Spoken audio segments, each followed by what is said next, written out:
자, 반갑습니다. 오늘은 우리가 25년부터 27년까지 부산의 입주 물량을 보면서 같이 좀 주요 깊게 봐야 될 단지들 한번 같이 체크해보는 시간을 좀 가져볼게요. 아실에서 보면 입주 물량이 나오죠. 부산으로 해서 보면 2022년도, 23년도, 그리고 24년도에 입주가 되게 좀 많았습니다. 많았던 편이라서 확실히 입주로 인해 가지고 가격적인 거 좀 눌려있던 것도 있었고, 이 기간 때 약간 좀 하락장을 좀 겪었던 그런 시기도 하거든요. 네네. 그래서 24년이 지나서 지금 이제 25년 2월 아니겠습니까? 그렇죠. 이제 올해부터는 25, 26, 27, 그리고 28 입주 물량 자체가 전반적으로 평균 적정 수요 대비 좀 적은 편이에요. 그래서 기대만큼 확실히 좀 분양도 많았지만은, 그리고 입주가 좀 예정되어 있는 단지들 중에서 이렇게 입주 물량이 적은 편이기 때문에 확실히 신규 분양 단지에 대해서 좀 기대감을 갖고 있습니다. 그래서 오늘은 25년도 그리고 26년도 27년도, 28년도 향후에 입주가 예정되어 있는 단지에 대해서 어떤 단지들이 좀 주목해야 되는지 한번 같이 살펴보도록 하겠습니다. 소장님, 그러면 적정 수요 대비해서 공급이 지금 작잖아요. 네. 그러면 어떻게 시장이 반응할까요? 아무래도 이 수요라는 것은 이제 사람이겠죠. 이 그렇죠. 아파트 단지를 좀 필요로 하는 이 수요는 대략적인 수요이기 때문에 수요는 그렇게 큰 차이를 보이지 않아요. 평균적인 16,000세대에서 수요는 그냥 비슷하다고 생각하면 이 아파트가 공급되는 이 수량 차이에서 결정이 되거든요. 적정 수요 자체는 16,000세대로 어느 정도 평균적으로 고정이 되어 있는데, 네네. 아무래도 공급이 작다 하면 수요는 어느 정도 고정되어 있어서 가격이 그래도 조금 더 올라갈 수 있는 그런 여지가 있는 거죠. 자, 그래서 25년도 1월부터 12월까지 세팅을 해서 부산에 어떤 아파트가 입주가 되는지 한번 살펴보면, 보통 25년 같은 경우는 이제 8,168세대로 이렇게 적정 수요 대비 한 반 정도밖에 안 되죠. 그렇죠. 만족선 그렇죠. 대비하면. 네, 이제 적정 수요 대비 16,000이라고 한다면 실제 올해 25년도에 입주되는 단지는 8,000세대 정도 됩니다. 거의 반 정도이기 때문에 실제 그래프는 이렇게 나타나고, 어느 지역으로 주로 입주가 됐냐가 또 보니까 이렇게 또 보시면 중부산 쪽에 이렇게 또 있고요. 그리고 크게 넓혀보면 여기 서부산 쪽에 에코델타 시티 이렇게 좀 밀집되어 있는 걸 볼 수 있어요. 그래서 저 보면 1월부터 해서 지금 4화 3전 그린코아 더 시티는 이미 이제 입주 기간이네요. 그죠? 네. 세대수도 좀 많고, 그 다음에 뭐 대단지 브랜드 기타 등등 좀 괜찮은 단지들을 좀 살펴보면 25년 3월에 2161세대로 양정자이 더샵 SK뷰가 지금 입주 예정이에요. 예정이네요. 네, 1월부터 지금 입주 지금 기간이거든요. 그래서 아마 입주를 지금 준비하고 있습니다.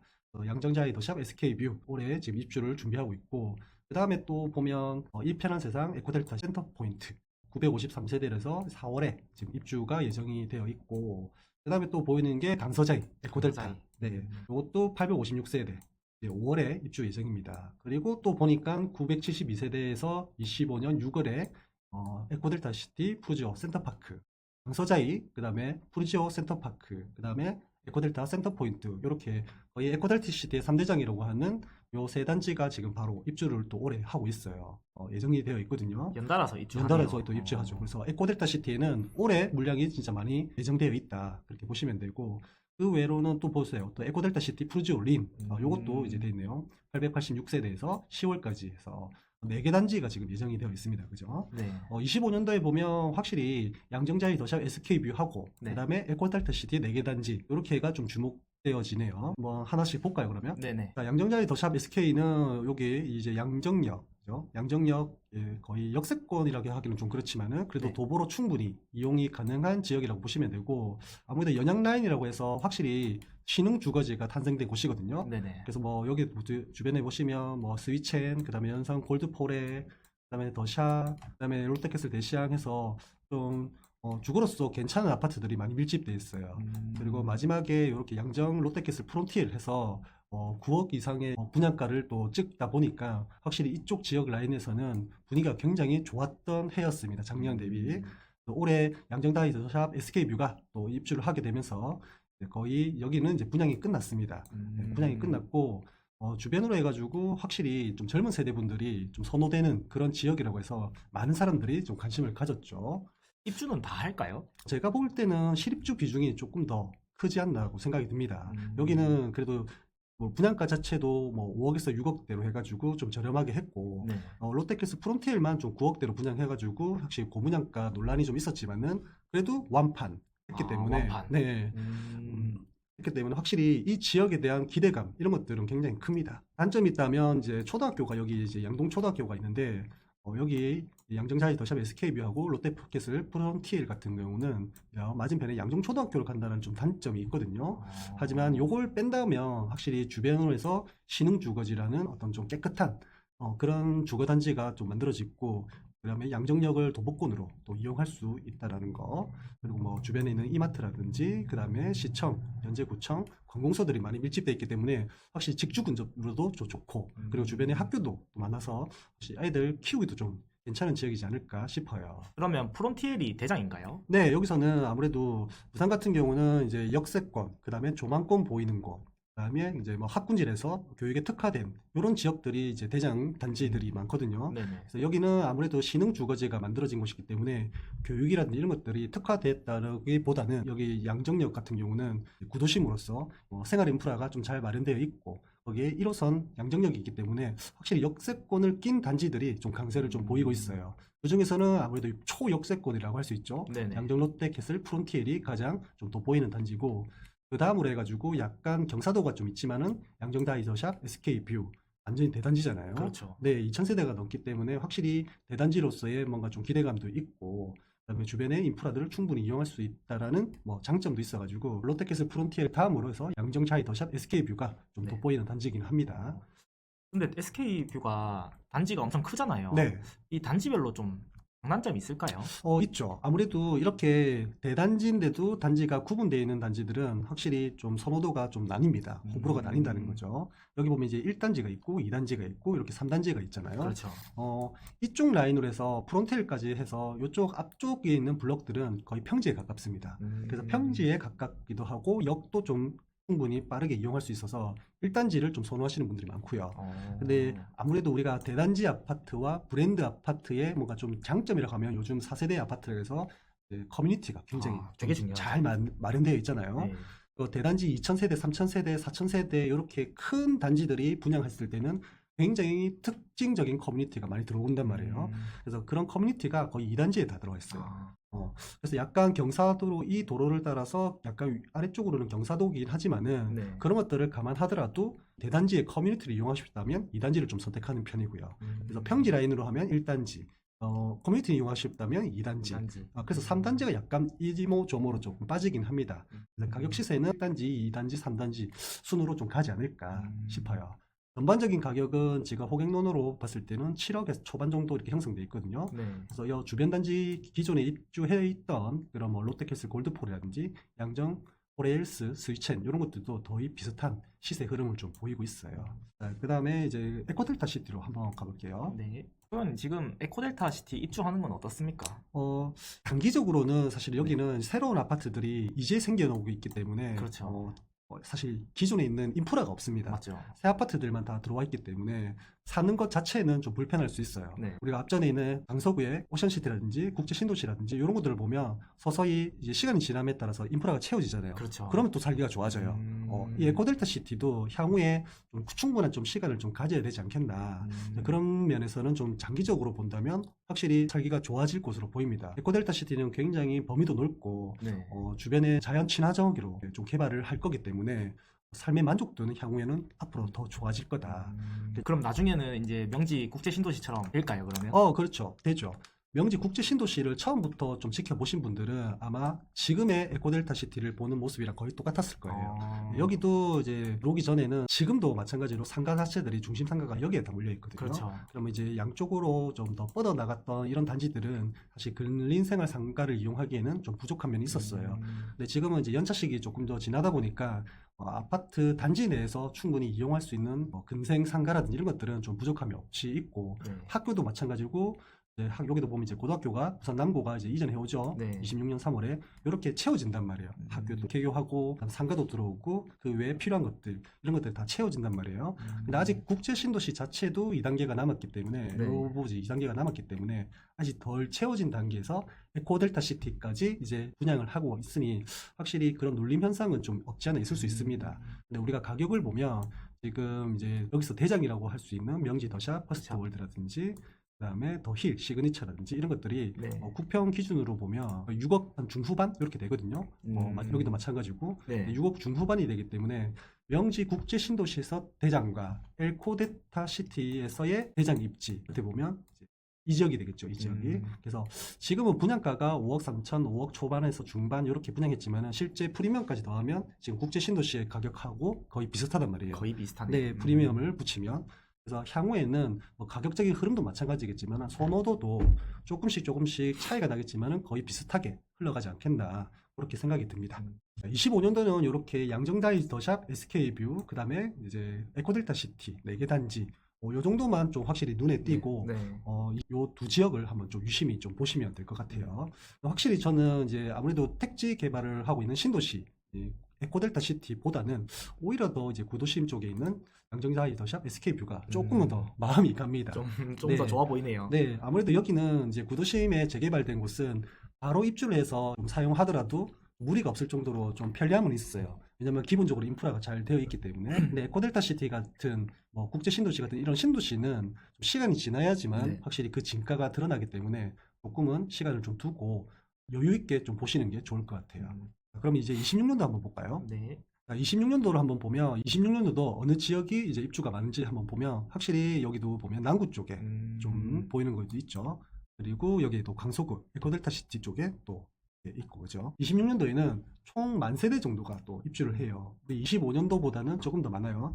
그래서 딱 보면 주요 단지가 보면 26년도에 1월 달에 요거 두산 위브 더 제니스 제니스. 오션시티 1월에 3,000세대입니다. 와, 그죠. 완전 3,000세대면 정말 대단지거든요. 3,000세대 요게 한번 눈에 띄고 그 다음에 에코델타 시티 에코델타. 또 대성베리 요게 또 눈에 띕니다. 1,000세대 그래서 3월에 입주가 예정돼 있고 그리고 또 보이는 게 롯데캐스 인피니에 인피니에. 네, 요것도 715세대에서 26년 6월에 이렇게 돼 있습니다. 문현동에.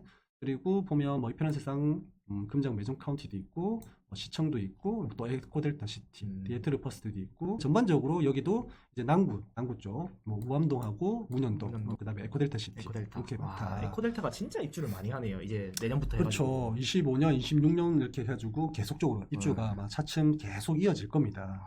이제 에코델타 시티는 이제 아파트로 보면 어떻게 보면 실현 단계이기 때문에 네. 이제 계속적으로 입주가 있을 거기 때문에 국제 신도시하고 그다음에 오션시티, 에코델타 시티 이렇게 해서 뭔가 나름대로 확장성은 좋아져서 좀 살기는 좋아질 것이나 네. 그래도 이 입주 때 뭔가 가격적인 눌림 이런 것들도 좀 없지 않아 있기 때문에 좀 조심해서 좀 선별해야 된다 이렇게 말씀을 드리고 싶고 일단 눈에 띄는 거 두 개만 보죠. 두산 위브 더 제니스 오션시티 요거 한번 같이 볼게요. 일단은 남구입니다. 남구는 아무래도 여기서 보면 이제 경성대 부경대역부터 해가지고 쭉 2호선을 따라가서 이제 문현까지 이어지는 요 라인이 굉장히 저는 이제 주거 라인으로서는 많이 바뀌었어요. 그리고 또 앞으로도 많이 바뀔 거고 지금도 많이 바뀌고 있고 그래서 과거, 현재, 미래가 굉장히 좀 기대되는 곳이 이 남구 라인이라고 좀 보시면 돼요. 아무래도 남구에서는 이 바다 조망이 보이는 W 아파트가 독보적입니다. 그렇죠. 네, 조망권이 보이는 이 조망권 라인으로 해가지고 뭐 강한대교 그리고 마린시티까지 이렇게 보이기 때문에 이 남구에서는 W 아파트가 압도적이나 그래도 이제 2호선 역세권에 조금 내집 마련이나 투자로 좀 보신다면 2호선 역세권 라인으로 좀 많이 보시는데 아무래도 이제 우암동 자체라는 이 지역성이 조금은 비선호되는 지역이거든요. 지금 이쪽 2호선 라인으로 해서는 아무래도 지하철역도 있고요. 네. 기본적으로 아파트들이 좀 많이 들어와 있기 때문에 생활하는 데는 큰 문제는 없어요. 근데 이 아래쪽 같은 경우는 지금 굉장히 좀 낙후되어 있는 지역이거든요. 그러니까 부동산은 첫 번째도 입지고 두 번째도 입지잖아요. 그렇죠. 그래서 입지적으로 볼 때는 확실히 좋은 단지는 아닙니다. 근데 그걸 뭘로 커버했냐? 뭐 어떻게 보면 상품성으로 커버했다고 보셔야 되죠. 지금 두산 위브 더 제니스 오션시티 같은 경우는 이름 그대로 오션시티, 오션뷰가 보이는 장점이 있어요. 뷰가 잘 보이나요? 잘 보이죠. 아무래도 여기는 보시면 이제 경사도가 이 아래쪽 도로하고 위쪽 라인하고 경사가 심하거든요. 네. 이 천지산이 있죠. 네네. 이 천지산을 기준으로 해서 거의 여기가 이제 흔히 말하는 정상이라고 보면 돼요. 그러면 요 라인으로 해가지고 아래쪽으로 경사가 있고요. 이쪽에도 경사가 있어요. 실제로 바라보는 바다뷰 자체가 어디 쪽이냐면 이 북항. 지금 개발하고 있는 북항 쪽 라인하고요. 그다음에 부산항대교 있죠. 대교도 보이고. 네. 그다음에 우암동, 용호동, 신선대에 있는 이쪽으로 많이 보인단 말이에요. 그래서 조망권은 좋다. 근데 이 일부 자체 단지가 전부 다 조망권이 나오는 건 아니겠죠. 그렇죠. 그래서 앞동 라인으로 그리고 위쪽 라인으로 해서 경사도 고층 뭐 요런 라인으로 해서 바다 조망이 좀 잘 보이는 특징이 있어요. 근데 분양가 자체가 주변 단지 대비 좀 괜찮았습니다. 34평 같은 경우는 6억 정도 분양했거든요. 애초에 분양할 때는 굉장히 극심한 좀 미분양이 심했었는데 네. 요게 주변에 이제 대연 DI를 요게 분양하다 보니까 거의 8억에 분양했잖아요. 맞죠. 가격 차이가 너무 심하잖아요. 네. 한 2억 정도 차이 나다 보니까 이 정도는 조금 너무 심한데 거기다가 또 대연 DR이 완판이 돼버렸어요. 그래도 또 프리미엄 붙고 그러다 보니까 이제 두산 이브스 제니스 오션시티 같은 경우는 굉장히 투자자들이 좀 많이 샀던 그런 단지입니다. 입지로 보면 뭐 주변에 학교도 있고요. 지금 신현초등학교가 휴교 상태거든요. 네네. 근데 26년에 이제 요 주변에 있는 아파트들이 입주를 하기 때문에 거기에 맞춰서 다시 개교를 할 거고 확실히 여기 라인으로 해서는 옛날에 여기 항만 있죠, 부두. 네네. 항만 부두와 관련돼서 이제 어떻게 보면 특징적인 주거 라인이 없었어요. 없었지만은 이제 재개발되면서 아파트가 들어왔지만은 실제로 현재 인프라는 그렇게 좋진 않다. 그래서 오션시티 같은 경우는 저는 되게 좋게 보는 게 그래도 우리 부산 같은 경우는 조망권이 보이는 아파트가 가장 최고로 치잖아요. 그렇죠. 네. 뷰값이 장난 아니죠. 지역의 특성입니다. 그죠? 부산 네. 같은 경우는. 그래서 조망이 괜찮은 조망, 바다 오션뷰, 그 다음에 대교뷰, 이런 것들이 가장 프리미엄이 높기 때문에 오션시티 같은 경우는 그런 면에서 굉장히 좀 특징적인 아파트다. 그래서 북항뷰, 그 다음에 부산항 대교뷰, 이런 오션뷰가 좀 잘 나오는 아파트이기 때문에 그런 뷰가 나오는 아파트를 좀 구별해서 좀 선택한다면 저는 입지가 좀 빠지지만은 그래도 가격적인 면에서는 좀 괜찮지 않나 이렇게 생각이 듭니다. 온 김에 옆에 해링턴 마을에도 입주하잖아요. 네, 해링턴 마을에도 입주하죠. 여기는 어떻습니까? 나 사실 뭐 오션시티나 해링턴 마을이나 네. 입지로 볼 때는 나 비슷비슷합니다. 네, 바로 옆이니까. 그렇죠. 근데 학교 자체를 이제 좀 여기는 보면 이제 오션시티 같은 경우는 바로 단지 내로 올라가서 이렇게 보낼 수 있다라는 그런 장점은 있긴 있죠. 하지만 이제 분양가 자체를 보면 여기는 거의 8억 가까이 분양했잖아요. 근데 여기는 같은 평수지만은 6억에 분양했고 네. 여기도 막 거의 한 2억 정도 이야, 차이가 많이 나요. 나네요. 네. 그래서 해링턴 마을에도 극심한 미분양을 좀 겪었는데 네. 이제 뭐 프로모션을 진행하면서 확실히 좀 많이 해소된 건 있거든요. 해링턴 마을의 특징 같은 경우도 마찬가지로 여기도 이제 남동 남서 방향으로 해가지고 이렇게 이제 북항뷰, 그 다음에 이제 부산항 대교, 오션뷰 같이 확실히 조망권이 또 좋은 아파트입니다. 그리고 하나의 또 특징이 있다면 여기는 이제 조감도로 한번 살펴보면 좋겠지만은 네. 여기는 진짜 거의 하이엔드급. 그래요. 하이엔드급으로 아파트 단지를 설계를 지금 하고 있거든요. 그래서 만약에 우리가 그 모델하우스 갔던 만큼 조감도만큼 정말 잘 만든다면 아파트 단지 안에서는 신축 아파트 중에서는 최고의 커뮤니티와 그 다음에 단지 조경, 그 다음에 특화 이런 것들이 정말 잘 돼 있기 때문에 저는 뭐 방송에서도 한 번씩 얘기하지만은 네. 임대로 한번 좀 살아보고 싶은 임대로 한번 살아보고 네. 좀 괜찮으면 한번 좀 살아보고 싶은 그런 생각도 들었었거든요. 매매는 아니고 임대로. 아무래도 매매는 우리가 부동산은 또 재테크로서의 또 가치도 재산으로서의 가치도 좀 생각을 해야 되니까 그렇죠. 아무래도 입지가 제가 이 라인 자체는 이제 입지가 그렇게 좋은 편은 아니기 때문에 그렇죠. 매매 시세 상승으로는 좀 한계가 있단 말이에요. 그리고 높은 분양가에 또 분양을 했기 때문에 그렇죠. 그래서 매매는 조금 망설여지는데 한번 좀 살아보고 싶다. 그런 편리함을 한번 나도 느껴보고 싶다. 이런 생각이 좀 들어요. 궁금은 하네요. 그렇죠.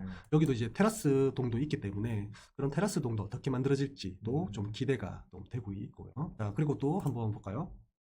롯데캐슬 인피니엘. 롯데캐슬 인피니엘도 뭐 여기 바로 이제 있죠. 제가 이제 롯데캐슬 인피니엘 자체도 이제 분양가 자체가 높았어요. 35평 정도로 거의 한 6억 정도 가까이 뭐 붙이면 확장비하고 이런 거 붙이면 이 정도 들었거든요. 네. 사실 분양할 때도 여기는 이제 지게골이잖아요. 사실 우리가 남구하면 대표적인 게 아무래도 경성대 부경대역, 경성대. 그죠? 여기에는 이제 대연혁신이라든지 그 다음에 대연역, 여기는 대연역. 이제 대연 SK뷰 힐스라든지 이런 좀 굵직굵직했던 아파트들이 있단 말이에요. 그렇죠. 이제 목골역으로 넘어가면 이제 롯데캐슬 레전드라는 레전드. 아파트도 있지만은 확실히 우리가 이제 요 2호선 라인을 따라서 쭉 가면 여기 어디죠? 수영구 남천역인데 이제 입지라는 것은 좋은 위치가 되지 못하면 좋은 위치에 가까울수록 조금 더 프리미엄이 붙거든요. 아무래도 상급지인 여기 남천역을 좀 가까이에 둔 경성대 부경대역이 더 좋고요. 그게 아니라면 그 다음 대연 SK뷰 힐스는 대연역이 좋고요. 그게 아니라면 이제 목골역까지 가야 되는데 실제로 인피니엘 같은 경우는 이 지게골역이에요. 목골역 같은 경우는 레전드가 입주하면서 확실히 많은 변화를 일으켰습니다. 남구청도 들어왔고요. 그다음에 학교도 이렇게 새롭게 신축을 했고 여기에 이제 3,000세대가 넘다 보니까 확실히 레전드도 보면 이제 3,000세대 넘죠. 네. 확실히 많은 변화가 일어났던 동네인데 이 지기권역 같은 경우는 아직까지 큰 변화가 일어날 만큼의 아파트 입주가 없었거든요. 그래서 이번에 인피니엘이 이렇게 딱 들어오면서 여기도 이제 700세대 정도 되니까 기존에 있는 아파트들 뭐 조만조만한 아파트를 합치면 한 1000세대 이상은 되겠죠. 네. 그래서 조금은 좀 기대해 볼 만한 어떤 그런 단지가 아닐까 싶어요. 그래도 여기도 2호선 역세권의 아파트이기 때문에 그렇죠. 너무 요즘 아파트들이 보면 이제 8억대 분양을 다 하다 보니까 이때 당시 인피니엘 분양할 때도 비쌌다 했는데 입지 대비 이제 비싼 게 아닌 게 돼버린 거죠. 상대적으로. 그래서 이제 인피니엘을 좀 많이 보면서 이제 여기도 미분양이 있었지만 거의 해소됐다. 아직까지는 여기는 이제 인피니엘 말고는 아무래도 이제 지역주택조합으로서 이렇게 좀 들어올 예정인데 이 일대를 조금 많이 바뀔 거예요. 여기도 뭐 대성주택하고 이런 것들 재건축도 좀 진행하고 있고 그다음에 목골역부터 해서 이제 지게골역까지 좀 연결성 있는 그런 주거 라인이 이제 확장이 되고 있다라는 게 저는 이제 좀 눈여겨봐야 되지 않겠나. 그러고 보면 남구에 진짜 아파트가 많이 들어오네요. 그렇죠. 이렇게 딱 보면 거의 이제 남구 같은 경우는 이제 대연혁신, 킬스테이트 푸르지오가 지금 연차식으로 보면 13년잖아요. 네. 13년 전에 이제 아파트가 들어왔는데 여기서 더 재개발했던 게 여기 같은 경우는 8년, 그다음에 대연파크 푸르지오 같은 경우도 8년, 그다음에 레전드 같은 경우도 8년, 거의 8년. 같은 시기에 들어왔어요. 그럼 8년 전에 분양을 했다면 한 11년 전에 대거 분양이 있었어요.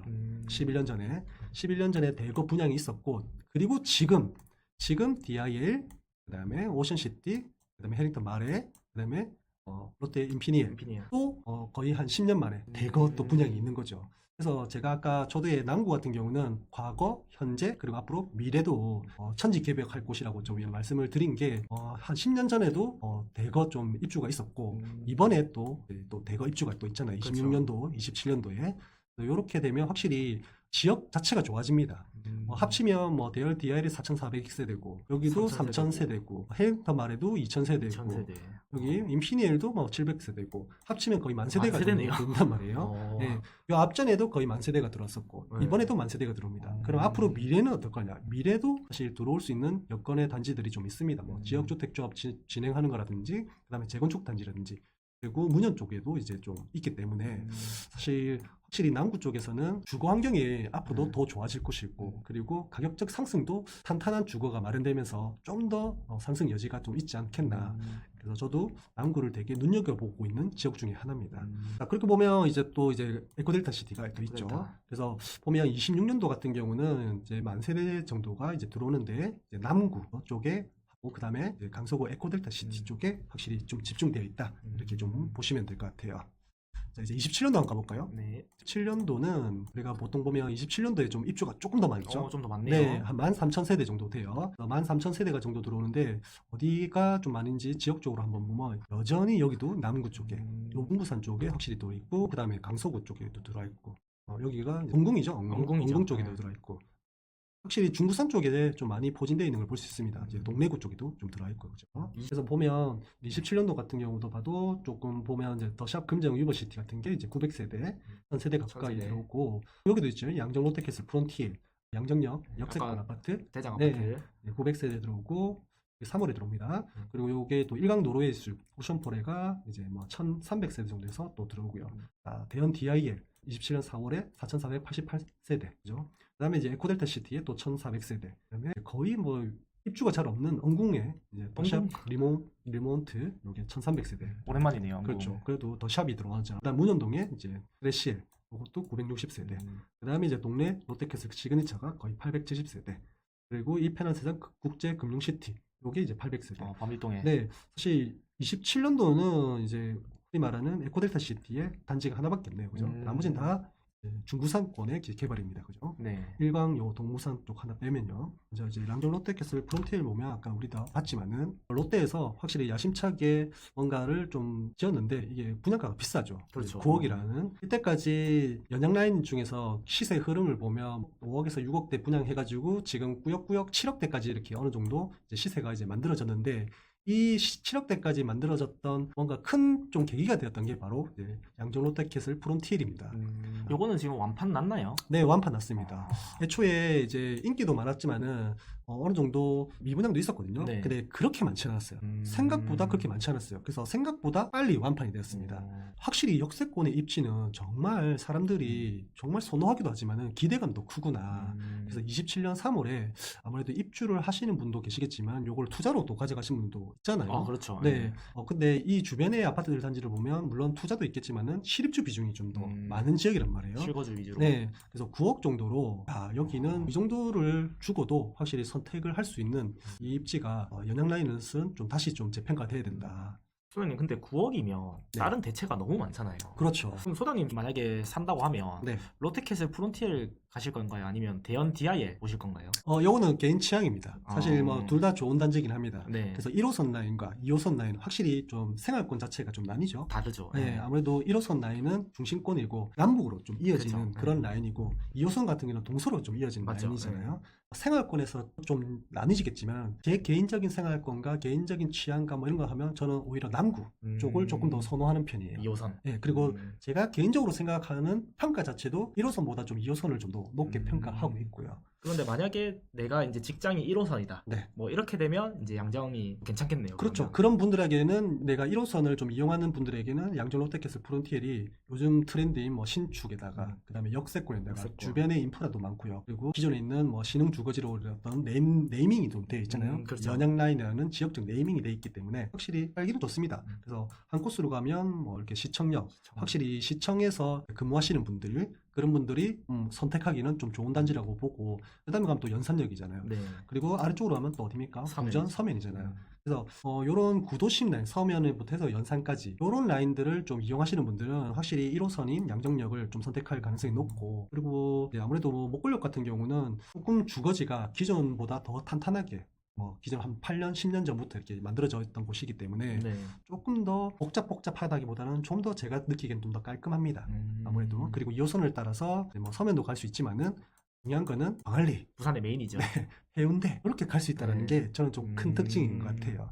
아무래도 제가 그랬잖아요. 그러니까 입지라는 것은 내가 메인 입지가 되지 않는 이상은 거기에 가까이 갈 수 있는 그런 여건이 마련되면 확실히 그런 프리미엄이 붙는다고요. 그래서 이 2호선 해운대 수영 요즘 핫하잖아요. 그렇죠. 해운대 수영에 그래서 이거 라인을 따라서 갈 수 있는 그 자체만으로도 저는 좀 노선 자체는 1호선보다는 조금 더 타라고 좀 느껴집니다. 1호선보다는 2호선이. 네, 여기도 뭐 고바이라서 네. 위에 있는 앞동 빼고는 사실은 네. 전부 다 고바입니다. 흔히 말하는. 근데 부산 사람들 정말 고바이 싫어하잖아요. 아, 그렇죠. 근데 많이 바뀌었어요. 왜냐면 재개발 자체는 고바이에 할 수밖에 없어요. 이 평지 땅이었기 때문에. 그래서 아래쪽으로 해서 앞동은 이제 평지지만은 위쪽으로 해서는 전부 다 고바이거든요. 네네. 근데 고바이 또 특징이 뭡니까? 조망이 좋잖아요. 고층으로 가면 조망이 좋기 때문에 더 높아지죠. 그렇죠. 네. 이런 동들 있죠. 네. 대형 평수가 몰려있는 210동, 211동, 212동 뭐 이런 데는 또 조망이 좋아요. 더 넘어서 물도 보여요. 고층에다가 네. 고바이니까. 그 뻥뷰죠. 그러기도 하고 이제 천재산이 있어가지고 뭐 자연 친화적이기도 하고 그래서 장단점이 있는데 그 부분에 대해서는 자기 생활권과 뭐 이런 라이프 스타일에 따라서 조금 바뀔 것 같아요. 지금 가격으로 보면 대형 DR 같은 경우에 프리미엄을 주면 한 9억 정도 됩니다. 9억. 네, 그러면 이제 롯데캐슬 프론티엘이랑 거의 비슷한 비슷하네요. 가격이 네. 흘러갈 거예요. 이제 그런 면에서는 조금 선택을 하시면 좋을 것 같다. 그리고 또 들어오는 게 이제 대형 DL 했죠. 그 다음에 롯데캐슬 시그니처 한번 볼게요.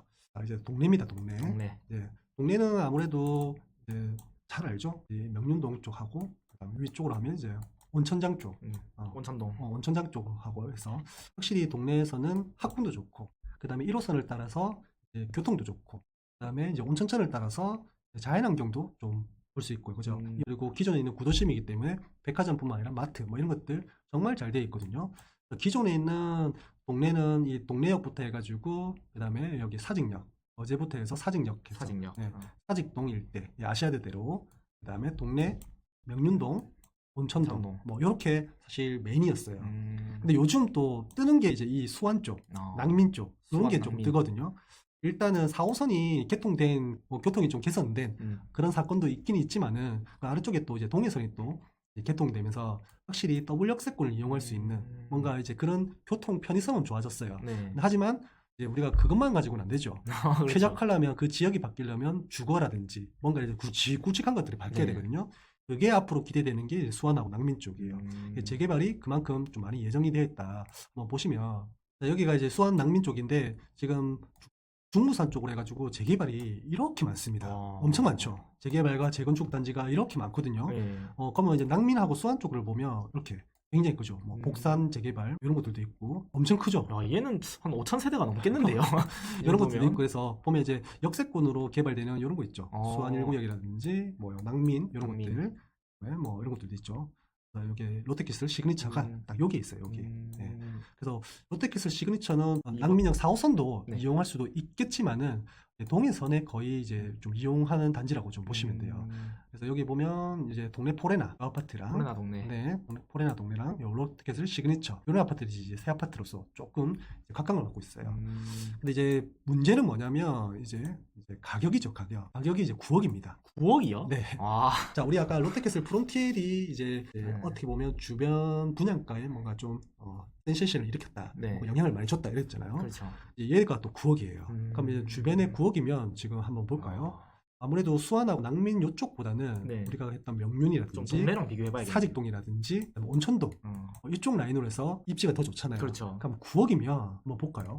지금 가까운 곳에 있는 뭐 롯데캐슬 퀸, 뭐 6억 5천, 5천. 이것도 완전 초역세권이죠. 그렇죠. 세대수는 210세대밖에 안 되는데 그 다음에 위에 가면 명륜자이 명륜자이. 8억이. 물론 뭐 좀 더 좋은 거는 뭐 9억 간다 하지만은 네. 1개월 평균치가 네, 8억 평균치가. 천원입니다. 8억 천. 음. 어쨌든 그 다음에 뭐 명륜 아이파크 여기서 아이파크. 거의 과거 대장이었던 얘도 6억 8천이에요. 그럼 또 더 가면 여기서 이제 대장. 아. 진짜 이제 명륜동에서 대장은 이제 트라디움이죠. 이제 네. 대장 나옵니다. 네. 8억 9천이에요. 9억대도 이렇게 9억 3천 이런 것도 등기된 게 있는데 네. 그러면 따지고 보면 명륜 트라디움을 살 건가 아까 봤던 롯데캐슬 시그니처를 살 건가 라고 고민했을 때는 제가 볼 때는 다들 트라디움 사지 않겠나 싶어요. 저도 트라디움이죠. 네, 현재로서는 그렇죠. 현재로서는. 네, 그래서 이게 고분양이 되었기 때문에 사람들이 조금 그런데 이게 또 신기하게 제가 완판까지 났는지는 잘 모르겠지만은 네. 많이 해소가 됐어요. 그래서 신기하게 이 입지도 확실히 앞으로는 좋아질 입지인 거는 제가 알겠는데 네. 현재 이 가격을 주고도 사람들이 좀 관심을 갖는 게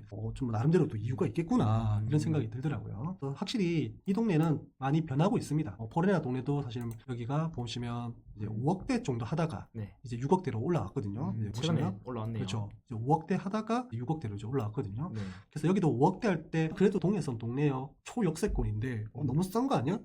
비슷하다 하면 동해선에 있는 라인으로서 5억대면 신축급이다? 그럼 이제 일강 신도시 정도 되는데 맞죠. 네, 그럼 일강 신도시보다는 오히려 여기가 도심이니까 포레나 동네가 더 좋은 건 알겠어. 근데 롯데캐슬 시그니처는 조금 너무 오버하지 않을까. 9억대. 네. 그래서 확실히 입주 때까지 한번 지켜봐야 되겠지만은 향후에 미래 가치를 조금 더 앞당겨 온 가격이지 않나 그렇죠. 이런 생각이 좀 듭니다. 롯데캐슬 시그니처가 만약에 입주도 다 됐고 여기서 뭐 아피라든지 이런 것들이 안 나온다는 가정하에 네. 그런다면 아까 제가 그랬죠. 그 지역의 특정 분양가에 주변 단지들이 영향을 준다. 그렇죠. 뭐 이런 것처럼. 그럼 앞으로 분양하는 것들은 얘가 탄탄하게 이 가격을 고수한다면 주변에 뭐 얘랑 비슷한 그런 단지들은 분양한다면 10억. 9억 이상일 네, 거 아닙니까? 9억 이상. 그죠? 네. 그러면 이런 데 다 9억 이상 분양한다면 그럴 일이 있을지 모르겠지만은 여기는 전부 다 9억 이상 10억 이렇게 찍을 겁니다. 그래서 보통 이제 요 롯데캐슬 시그니처가 어떻게 향후에 입주 때 흐름을 보이냐 굉장히 이 지역에서 좀 중요한 역할을 할 것 같아요. 좀 더 지켜봐야겠네요. 네. 그 다음에 이제 이 편한 세상 금융시티 요게 이제 주상복합이 들어오는데 요것도 제가 아까 남구에 뭔가 이제 좀 천지개벽을 하고 있는 동네라고요 말씀을 드렸잖아요. 네. 개인적으로 이 범일동 일대 이쪽도 마찬가지로 저는 천지개벽하고 있는 지역이라고 좀 보고 있어요. 그 이유가 아무래도 여기도 예전에 범일동이라는 자체는 굉장히 좀 부자 동네였어요. 범일동이요? 과거 우리 부모님 세대 때 네. 부자 동네 하면 남천동 당연히 나오죠, 그죠? 맞죠. 그 다음에 대신동, 대신동. 그 다음에 뭐 범일동, 이 정도로 저는 알고 있는데 그보다 더 많을 거예요. 뭐 옛날에 초읍동도 뭐 부자 동네라고 했었고. 명륜도 부자 아닌가요? 그렇죠. 명륜동도 명륜도, 부자였고, 그죠? 예. 여러 가지 지역이 있는데 지금의 현재 모습에 대비하면 범일동이 확실히 많이 낙후됐다. 그렇죠. 이런 게 느껴집니다. 현장에 가보면. 그 이유가 뭐냐면 과거에는 다 주택을 사던 시절이었고 그리고 아파트가 뭐 보급비 대중화가 되지 않았던 시기였잖아요. 네. 그러다 보면 거기서 얼마나 부가가치를 창출해내는가 상권이 좀 발달하는 그런 데가 좀 부자 동네 역할을 했었어요. 이 범일동은 주변에 시장도 있고요. 그렇죠. 맞죠? 지금은 이제 더 현대 커넥터로 바뀌었지만은 현대백화점도 있었고요. 좀 여기 조방으로 해가지고 이제 그 시외버스 터미널도 있었고 그 사람들이 굉장히 유동인구가 많았던 곳이었어요. 조방이라 해서. 그래서 이때 보시면 지금도 보면 자유시장, 그다음에 평화시장, 귀금속거리 뭐 해가지고 굉장히 상권으로서는 쭉 연결된 게 서면까지. 그죠? 범내골부터 해서 서면까지 이 라인에서 굉장히 뭔가 상가 이용으로서 굉장히 좀 활발했던 곳이거든요. 지금도 마찬가지고. 지금도 금사로 가면 범일동 간다고 많이 들었거든요. 그렇죠, 그렇죠. 거기 가시면 이제 진짜 거의 귀금속거리는 진짜 엄청납니다. 진짜. 그런 면에서 보면 현대 트렌드로서 지금의 트렌드를 보면 그 지역이 발전했냐 안 했냐라고 따졌을 때 여기는 상권은 굉장히 큰데 네. 뭐가 문제냐면 주거가 문제입니다. 그래서 마땅한 주거 시설이 없다라는 게 그리고 뭐 있지만은 다 조그만 아파트들 오래된 것들 오피스텔. 그런 것들밖에 없기 때문에 이제 우리가 원하는 대단지의 그 브랜드의 하이엔드 좀 특화된 이런 경주 여건이 잘 갖춰진 아파트가 없었기 때문에 좀 낙후됐다라고 평가되는데 이제 앞으로 많이 들어옵니다. 요거 한번 볼까요? 범일역입니다. 범일역이 보면 이제 범일동부터 해서 이제 문현동까지 해서 어떻게 보면 연결 라인이죠. 네. 여기는 남구지만은 여기는 동구기 때문에 구가 다르지만은 어떻게 보면 요거는 하나의 생활권이라고 좀 보시면 돼요. 지금 다리 연결도 이렇게 돼 있어서 도보로 몇 분 안 걸려요. 그렇죠. 바로 옆이네요. 네, 예를 들면 이제 뭐 여기 국제금융시티에서 옆에 범내골이나 범일역으로 간다면 뭐 한 10분에서 15분 정도 걸리지 않을까 싶어요. 그래서 재개발이 되게 많아요. 문현 1구역부터 해가지고 범천 1구역, 1-1구역, 그다음에 범일 2구역, 범일 3구역. 구역이 이제 이편한 세상이거든요. 3-1구역부터 해서 지금 되고 있는 블랑서밋, 그다음에 그 전에 입주했던 하브시티, 뭐 이런 것까지 해서 앞으로 들어올 것들이 굉장히 많아요. 더 들어오겠죠. 시간 지나면. 맞아요. 예, 재개발이 더 되겠죠. 그래서 이런 재개발 호재들도 있고 지금 시공사 선정, 조합원 분양 신청, 착공 분양했고 관리처분 인가 지금 거의 다 돼가네요, 다들. 진행도 많이 됐어. 그래서 제가 볼 때는 한 5년 이내에 뭐 이런 것들은 좀 확실히 눈에 보이지 않을까. 조합원 신청 끝났으니까 이제 곧 이제 관리처분 들어갈 거고, 그렇죠. 얘는 이제 곧 이제 이주나 철거 들어갈 거고, 그죠? 얘도 이제 입주가 될 거고, 뭐 한 5년 정도 지나면 얘도 이제 뭔가 이제 관리처분 정도 충분히 될 것 같고, 확실히 진행이 많이 된 단지이기 때문에 여기는 5년에서 늦으면 10년 안에 진짜 아파트들이 다 들어 있을 거예요, 분명히.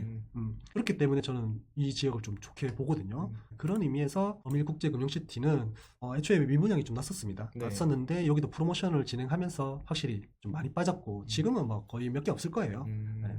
그리고 84 같은 경우는 뭐 거의 없고 여기도 분양을 이제 8억을 했죠. 그래서 아까 제가 그랬잖아요. 우리 프렌티엘 역세권이 9억에 분양 완판이 됐으니까 역세권 아닌 단지들은 이제 8억에 할 거고 이제 역세권이면서 그 입지랑 비슷하거나 더 좋은 단지는 9억 이상이 할 거고 이렇게 이제 스펙트럼이 정해져 있거든요.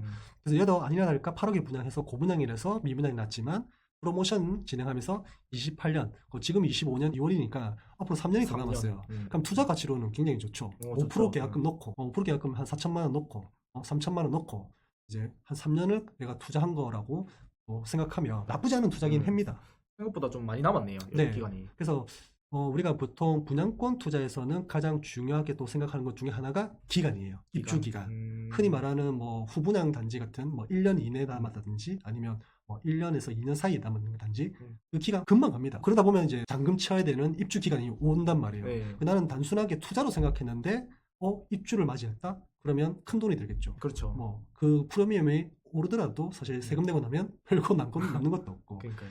그래서 이 기간을 되게 중요시 여기거든요. 분양권 같은 경우는.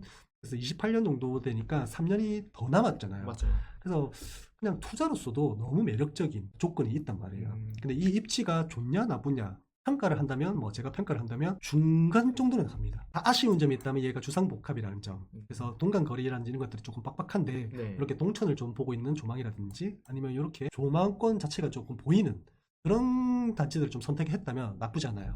안에 뭐 단지 내 조망 이런 것들은 조금 힘들 수도 있고 답답할 수도 있고. 그래서 여기는 입지가 보면 1호선 범일역 이용하기도 편하고요. 그리고 여기 보면 문현역 이용하기도 편해요. 이 정도면 더블 역세권인가요? 그렇죠.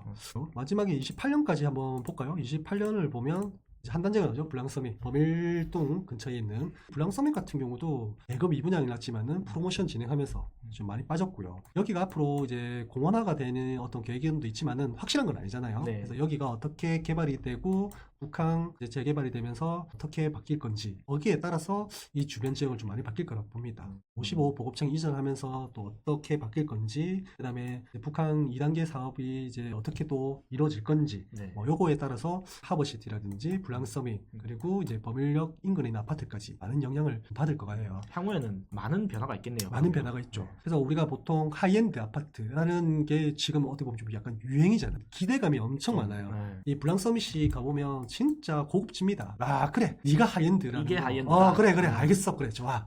그래 뭐 잘해놨어. 네. 그래서 이렇게만 만들어지면 와 정말 살기 좋겠다. 근데 비싸잖아요. 아, 그러니까요.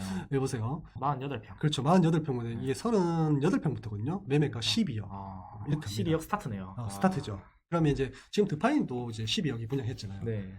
그럼 이제 거기는 좀 광안리니까 그렇다 치는데 얘는 광안리도 아닌데 12억이네. 그러면 어디엔가 뭔가 힘을 줬던 얘기잖아요. 그렇죠. 그죠? 일단 평수도 조금 크기도 하지만은 이게 보면 조망권이 굉장히 좋거든요. 제가 생각하기로는 블랑서밋 조망이 향후에 입주를 하게 되면 우리가 예전에 W가 입주하기 전에는 정말 많이 까였어요. 아, 미분양도 났죠. 예, 미분양도 나고 악성이었긴 했는데 근데 그 광안대교를 바라보는 그쪽 방향 자체가 북향이에요. 아, 그렇죠. 예. 북향이기 때문에 약간 우리들은 정서에는 좀 안 맞았거든요. 우리는 완전 해- 남향을 좋아하죠. 해가 들어오니 안 들어오니 막 이런 얘기했단 말이에요. 그렇죠. 근데 입주를 하고 누군가가 자기 집 사진을 다 게시했는데 이게 호텔인지 구분이 안 간 거야. 광안대교 방향으로. 호텔인 줄 알았지. 근데 이게 아파트라는 거야. 거기 어디야? W. 그래서 난리가 났었어요. 예, 다시 재조명이 됐는데 저는 블랑서밋도 아마 그렇게 되지 싶어요.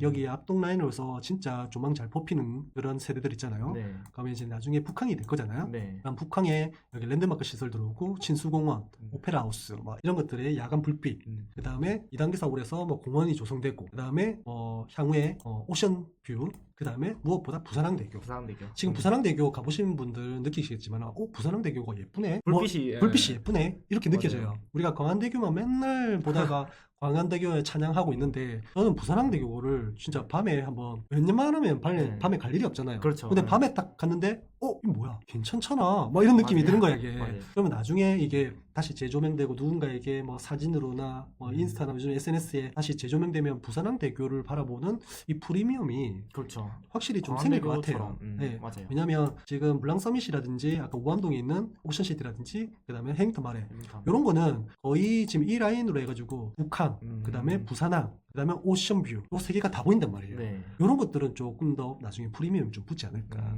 그래서 저는 개인적으로는 지금의 가격이 너무 높지 않다면 그런 오션시티에서 오션시티. 보는 해링턴 마레에서 보는 블랑서밋에서 보는 이런 것들이 좀 나중에는 좀 괜찮을 것 같아. 지금까지는 우리가 25년부터 28년까지 이제 분양 예정 단지인 아파트들을 살펴봤고요. 용수정의 구해줘 아파트 저희가 진행하고 있거든요. 내 집 마련을 좀 어려움을 겪으시는 분들, 그리고 아파트 투자 어떤 거 해야 될지 잘 모르겠다 하시는 분들 많잖아요. 그죠? 그런 분들을 위해서 저희가 내 집 마련, 투자 이런 것들을 도와드리고 있습니다. 내 집 마련 준비 중인데 고민이신 분들, 그 다음에 투자 결정 전에 뭐 어떤 걸 선택해야 될지 좀 확인이 필요하다든지 아니면 거기까지 좀 도와달라 하시는 분들, 그런 분들을 위해서 저희가 상담을 진행하면서 현장 답사까지 같이 진행하고요. 계약까지 저희가 함께 도와드립니다. 비용은 100만 원이고요. 저희 쪽에서 계약까지 이제 만약에 진행한다면 네. 이 100만 원, 신청금 100만 원을 전액 환급해주는 지금 프로모션도 진행하고 있거든요. 네. 그래서 확실히 내 집 마련이나 투자 이런 것들을 좀 어려움을 겪으시는 분들 저희 용수정의 구해줘 아파트 신청하시면 내가 확실히 처음부터 끝까지 도와드릴 테니 신청해 보시기 좀 바랍니다.